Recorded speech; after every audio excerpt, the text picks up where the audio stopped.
అందరికీ హృదయపూర్వక నమస్కారాలు. వన మహోత్సవ కార్యక్రమాన్ని అందరూ సామాజిక బాధ్యతగా తీసుకోవాలని మనస్ఫూర్తిగా అభ్యర్థిస్తున్నాను. పర్యావరణ సమతుల్యత కోసం పచ్చదనాన్ని పెంచాలి అనేది ఎన్డీఏ కూటమి ప్రభుత్వ లక్ష్యం. 29% ఉన్న పచ్చదనం 50% తీసుకెళ్లాలి లక్ష్యంగా పనిచేస్తున్నాం. ఈ వన మహోత్సవ కార్యక్రమంలో మరొక ముఖ్య విషయం, వృక్ష జాతుల ఎంపిక చాలా కీలకం.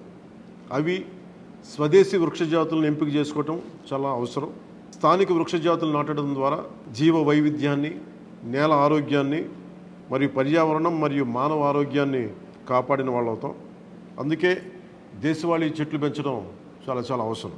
మన దేశ భూ వాతావరణ జీవ వైవిధ్యాన్ని ముప్పు కలిగించే అన్య దేశ జాతుల్ని నాటడం మనందరం మానుకోవాలి.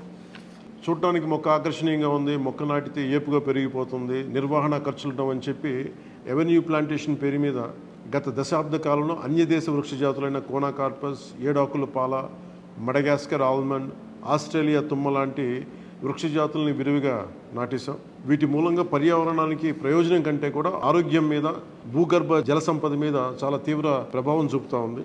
అందరూ ఆ ప్రాంత జీవ వైవిధ్యాన్ని పెంపొందించే స్వదేశీ జాతులను మాత్రమే నాటాలి అనేది ఏ దేశపు వృక్ష శాస్త్రజ్ఞుల్ని అడిగినా చెప్పే మాట ఇది. కానీ ఆ వాస్తవాన్ని విస్మరించి విదేశీయ మొక్కల మోసుతో రాష్ట్రమంతటా కోనాకార్పస్తో నింపేశారు. కోనాకార్పస్ అసలు మొదట పరిచయం చేసిన అరబ్ దేశాలే దాన్ని నిషేధించినాయి. ఎందుకంటే దాని దుష్ప్రభావాలను గుర్తించిన వెంటనే నిషేధించారు, తీసేశారు. మన దేశంలో తెలంగాణ, గుజరాత్, కర్ణాటక, అస్సాం ప్రభుత్వాలు కూడా వీటిని నిషేధించినాయి.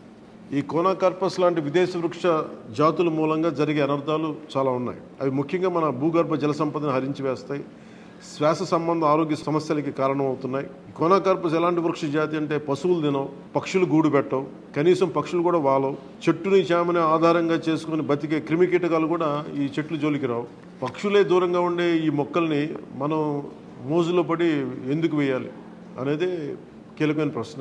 అందుకే ప్రతి సంవత్సరం జూన్, జూలైతో మొదలై నవంబర్లోని కార్తీక సమారాధన వరకు కొనసాగే ఈ వన మహోత్సవ కార్యక్రమంలో మన స్వదేశీ జాతులైన జీవ ఇంధనంగా ఉపయోగపడే కానుగ, వేప, చింత, ఉసిరి, శ్రీగంధం, ఎర్రచందనం, రావి, మర్రి, రేల, దిరిసెన, సీత, అశోక, మారేడు, నేరేడు, దేవకాంచనం, తెల్లమద్ది, మామిడి, కదంబం, జమ్మి, వెలగ, సీతాఫలం ఇలాంటి ఇంకా ఎన్నో మన జాతుల మొక్కల్ని నాటాలని అందరినీ అభ్యర్థిస్తున్నాం, కోరుకుంటున్నాం. 29% ఉన్న మన పచ్చదనాన్ని 50% తీసుకెళ్లే లక్ష్యంగా చంద్రబాబు నాయుడు గారి నాయకత్వంలో కూటమి ప్రభుత్వం పనిచేస్తుంది. అందరం కలిసి పచ్చదనాన్ని పెంచుకుందాం, పర్యావరణాన్ని కాపాడుకుందామని తెలియజేసుకుంటూ జై హింద్.